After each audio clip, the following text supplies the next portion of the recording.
back, and thank you for staying tuned to the Morning Brief, your perfect morning starter on Channels Television. And just before we head to the last leg of our conversation this morning, let's take a look at some of the things that you've been talking about.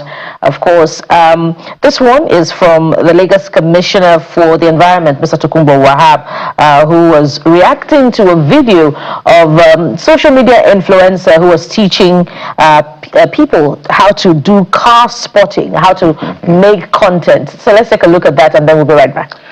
Well, I don't think we have so much time for that. We don't have that video, okay. Yes, but we'll jump into the at the end of the program. Yeah. Let's jump into the program conversation. Solomon Dalung is a former Minister of Sports and he joins us, also a member of the ADC.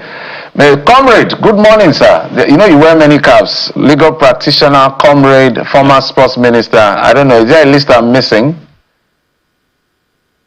Yeah, many. Community leader, peace and justice advocate, anti-corruption crusader, and many more. Yes, I know that one of the concerns that was raised, I think that should be last year, was the fact that the opposition needs to come together to be able to give Bola Tinubu, our president, and his party a run for their money. And then things moved one way or the other, and then we saw the ADC, boom. Everybody was like, okay, I think we now have some alternative. Let's now talk about ideas. Then everything scattered. And then since that scattering, we've seen results coming out from elections. So let's start with Osun State, for instance. ADC performed woefully, to say the least. They scored maybe less than 5% of the vote. And yes, on Wiki has been, let's use the word he used online, dragging the ADC, say, even if you had to lose, why don't you lose with honor? How do you respond to that? Well, the elections in Osun has come and gone, and it has laid the foundation of what 2027 is going to be all about. Of course, the issue of federal might, incumbency, APC, being party in government, has already been put to rest because Nigerians in Osun has proved their determination to defend democracy. So despite the federal might, as we could have, as we saw in the 30 governors, 45 members of the National Assembly, national chairman, Senate president, speakers, all congregating in Osun, and yet they suffer a humiliating defeat. So I think reacting to that is what my friend, the Minister of FCT, is trying to cover up the shame of how they lost in Osun. And so for him, where he can relocate that blame is to look at the ADC. But why is he not talking about, the huge mobilization of resources from all the state wasted there and the humiliating loss APC suffered? What happened in Osun is a confirmation of what I've said 2 years ago, that even if Tinubu appointed his wife the Chief Justice of Nigeria and appointed Sheyi, INEC chairman, is going to be defeated woefully in 2027. So I think Wiki should concentrate in explaining how it took so much money in Osun and yet they were humiliated. Not to talk of ADC. He's not a member of ADC. In fact, he is a member of APC, but he also hides in PDP, and he has so many political parties and we don't know which one he is. So a man who has no honor does not interrogate. Well, comrade, because you wear many hats, we have so many issues to unpack with you. Maybe I should just touch on the National Peace Accord signed yesterday. We did not see a heavy representation of the party that you now represent. So I'm wondering what happened? Why was your presidential candidate absent? Well, I'm not a spokesperson for the presidential candidate, and I'm not connected to be able to know why he was not there. But if I'm left to speculate, we've been signing peace accords since 1999. And in the last Osun election, you could hear a sitting senator, a member of the APC, threatening people that anybody who did not vote for APC should be killed. So the question is, where is the peace accord? And what has the signature of those who signed the peace accords done to peace in Osun? I mean, over 40-something also, thereabout people were killed in that elections. What is the essence of the peace accord signed? And those who signed the peace accord, were they peaceful? So I think it's about time we begin to question, this gathering where people sign papers while they plan evil in their minds to go and execute, because we are ruled and governed by impunity. And then some of the peace ambassadors, they are inviting people to sign peace accord, are promoters and supporters of the APC. So the question is, when you have the fowl as the chief judge, can the cockroach found justice in that court? So I think the whole thing is more or less like a jamboree, which people go to sign. It has no any force of law. It has no any moral force on the consciences of those who sign it. So maybe that could be the reason why, some of those forces, powerful forces that are supposed to be there were not there yesterday. It does have a force of law, as the committee has made us understand, that is actually anchored on portions of the Electoral Act. How it is then enforced is another kettle of fish entirely. But are you then saying that because it's just ritual in that sense, that even your candidate will not be bound by the commitments to the peace accord? I have made it earlier that I'm not a spokesperson of the candidate, and all I said was I'm speculating, because that's speaking my mind about what that peace accord means. So if you want to get the mind and the commitment of the ADC presidential candidate, the best person to be contacted will be his spokesperson. But you should have not a red bar. Comrade, you should have some confidence in your candidate. I do, but I cannot speak or commit him on issues like this. My confidence cannot guarantee the commitment. If he has mandated me to go and sign or to speak, definitely I would have told you what his mind is. Well, comrade, away from politics, it's the issues around insecurity. Again, Plateau State is in the news, and not for good reasons. The killings in Mangu, the attacks which occurred in your states, it's really devastating and heartbreaking how that state has been subjected to killings over the years. I'm trying to look at your posts just a moment ago, and you have questioned even the governor, who you said he began his political career in Mangu, serving at the local government. Are you disappointed in him and how he has handled security in Plateau State since his emergence as governor? And then I'll also maybe ask you, perhaps, if you think maybe he's a bit helpless. Well, I'm not at all impressed with the performance of the governor in terms of dealing with insecurity. Coming from that background that he was once a chairman of a local government in Mangu, so he's quite familiar with the terrain and the environment. I always wonder when I hear people speak about their inability to handle security challenges. I still always refer to myself. When I was a chairman of my local government, there were so many complicated security situations that I dealt with even before sending a security report to the governor. Now you hear chairmen telling you we are helpless. You hear governors telling you we are helpless. But the security vote in their custody are not helpless. This is the irony. You have security votes in your custody as a governor, even as a chairman of a local government. I dealt with more complicated security situation because one of the villages was overrun by over 500 armed men. And I mobilized the security asset at my disposal, went to the bank and borrowed money because, I mean, with that threat, the local government will be overrun.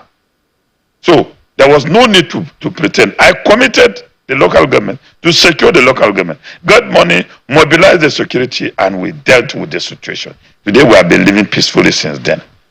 So anybody who is a chief executive coming on air to tell us he's helpless, he should come with the security votes in his hands. We can see how helpless he is. But we cannot see security votes in your hand, yet you cry that you are helpless. And you live in a mansion surrounded by over hundreds of security agencies from different security services protecting you. I think it is about time governors should be ashamed of themselves and stop telling us these stories of we are helpless. When they want to arrest Solomon Dalung, they cannot be helpless. They will track me, send people to come and pick me back and lock me up. When they wanted to arrest one young man in Jos for asking accountability question, they didn't say they were helpless. They tracked him up with the police, picked him and locked him for over 46 days in prison. So when will they be active enough to provide security? I think for what is happening on the plateau, it is about time we should deal with it. And the problem is basically like this. There is no political will to deal with the situation. There had been commission of inquiries, so many reports over the years, no white paper up till now. I have advised that Plateau State government should for once produce a white paper of all this commission of inquiries. Those inducted, if they are still living, I mean, there should be some symbolic justice. Even if they are convicted, government should grant amnesty and then draw curtain and say, from today we are not going to tolerate this.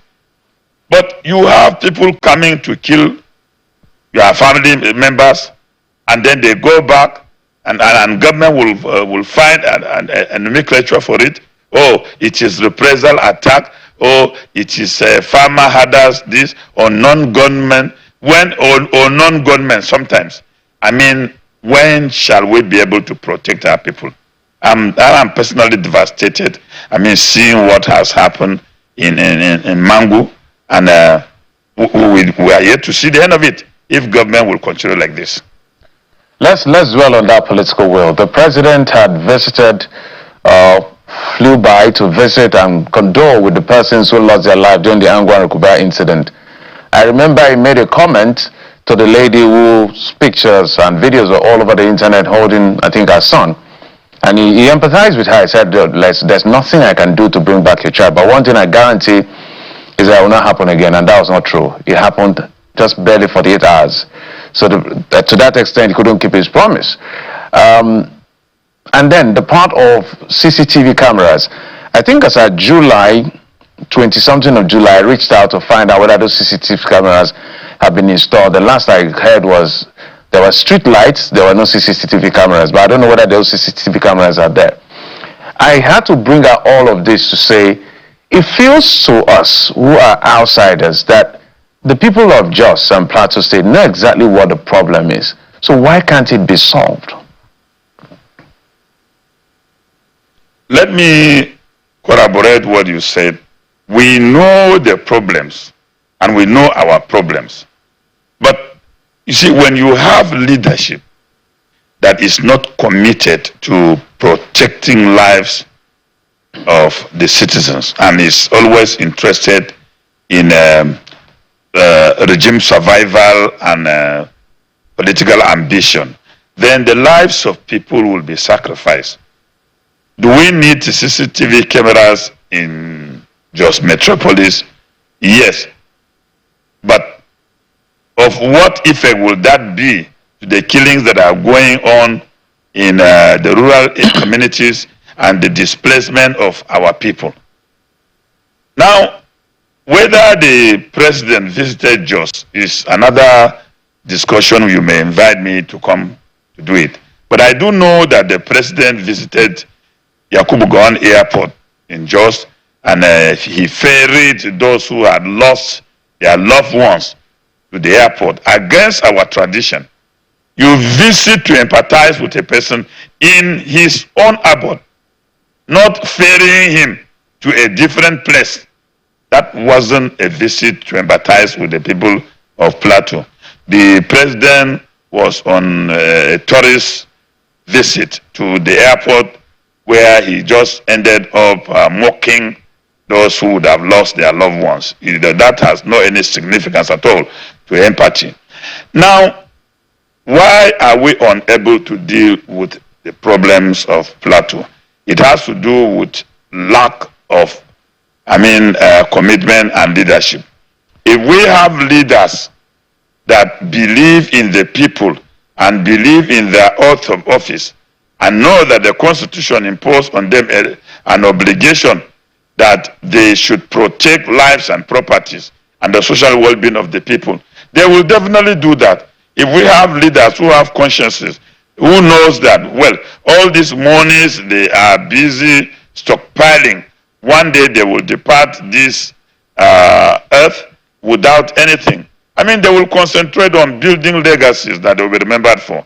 But the Plateau problem is so pathetic that since 1999, apart from Governor Jonah Jang, who concentrated on some infrastructural development within the northern zone, and he too could not deal with issue of insecurity, Plateau has been bleeding since 2001 till date, and we don't know who will help us. And I think the people should in 2027 warn themselves and use their votes like the people of Osun to install a leader who will come and make that great difference.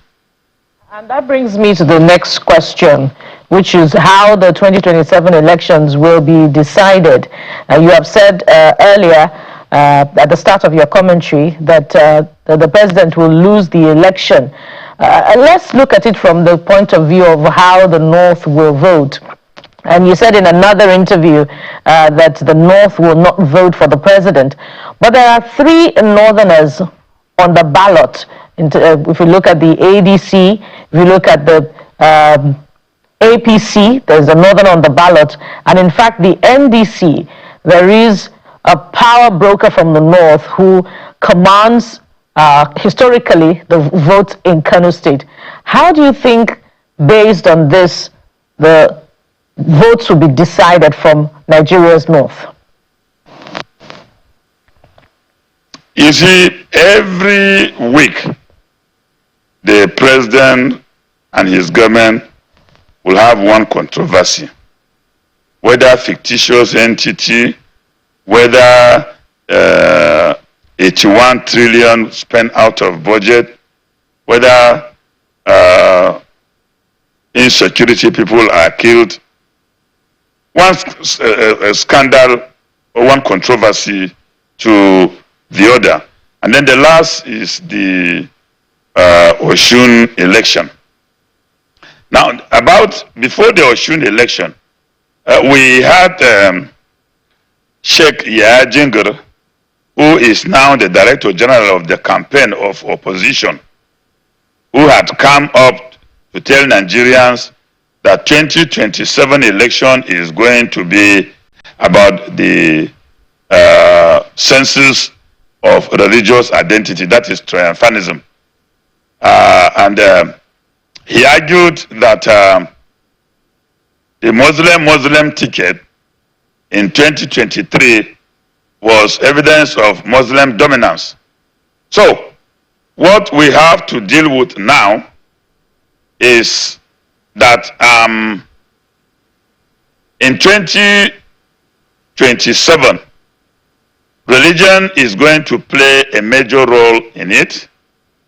In 2027, regionalism is going to be a factor in the determination of the election. And in 2027 too, the president's performance is going to be an issue. But on the overall, the president will be defeated woefully because he has assembled the people who also has abandoned the people. The governors whom he has brought to his party can never bail him out. It has been established in Osun that their gatherings were a gathering of mourners. Yahya Jingir had also now came up with the issue of religious triumphalism. And Christians who hitherto were sympathetic to Bola Ahmed Tinubu had now been warned that their vote is going to be an endorsement of the Muslim ticket, which will be the theory of the triumphalism. And so many Christians had been forced to now go back to their drawing board and reassess the standard of the state of their faith. The Muslims who were ordinarily sympathetic to Tinubu became embarrassed because Yahya Jingir went too far to even refer to Christians as infidel. And he had some Muslims coming up to justify that the concept infidel is found in the Quran. So definitely anybody who is not a Muslim is an infidel. Far, far from it. That is even ignorance. Because the word infidel too is obtained in the Bible. And the Christians do not use infidel to address anybody who is not a Christian. We call Muslims with their name Muslims. Why are the Muslim fanatics radical? Not honest and sincere enough to call Christians Christians. And they prefer to call them or to insult their sensibilities by calling them infidel. So you can see where 2027 is taking us to. And this statement was made in presence of governors who were gathering and some of them clapping and ovating. So 2027 is not going to be an issue of Tinubu. No. It's not even going to be an issue of opposition. No. But the man Nigerians are going to be elected in 2027. For me, I'm yet to say this will be the person. But I think credibility and merit will play a great role in 2027. All right. Mr. Dalung, I wish we had time without taking you on some sporting issues, but totally out of time. But now we're just there. Nothing is happening in our Super Falcons and our Super Eagles. We're just going to be doing sit-down look. But maybe we'll invite you for some other time. We'll invite you some other time to talk about the issue of sports because you manage that ministry at some point. Thank you, sir. We appreciate you for coming on the program. Well, I'm so sad that, our women had lost their trophy, which they had dominance for over 11 times. And they lost it to Cameroon. And that is, again, because of the bad leadership and corruption that has eaten deep in sports. Whenever you have the time, we'll x-ray it. All right. Thank you, sir. Solomon Dalung, former Minister of Sports and a member of the ADC. Thank you. Welcome. And that's it on the program, right? Wish we could take the Tokumbo Wahab responding to Ola of Lagos on car sport aspect to the time. But you have 2 seconds to do that. Yes. We don't have the time to go to that video. But more importantly, we would like the commissioner, to focus more, major in the major, not in the minor. The refuse challenge in Lagos is a humongous one. I recall the last time I had a conversation with him, he promised that the governor has instructed that more compactor trucks will be brought in. We're still awaiting those compactor trucks to come in, such that the environmental challenge, which may become a public health concern in Lagos, will be solved as soon as possible. Yeah. Just important to mention that. We do not pray for that, but residents as well, you also need to take responsibility and ownership for your environment. That's the show, everyone. We're back again tomorrow. Thanks indeed for watching. I am Kelly Egiga. Sunrise Daily is up next, so stay with Channels Television. The Morning Brief returns tomorrow. I am Bukola Koga. Political hot air is about to be boom into the atmosphere. Sieve it. Find out what is important to you and I in terms of governance, because the politicians are about to get started. But we'll be here to help you make sense of it all. I'm Jeffrey Ozonga. Bye-bye.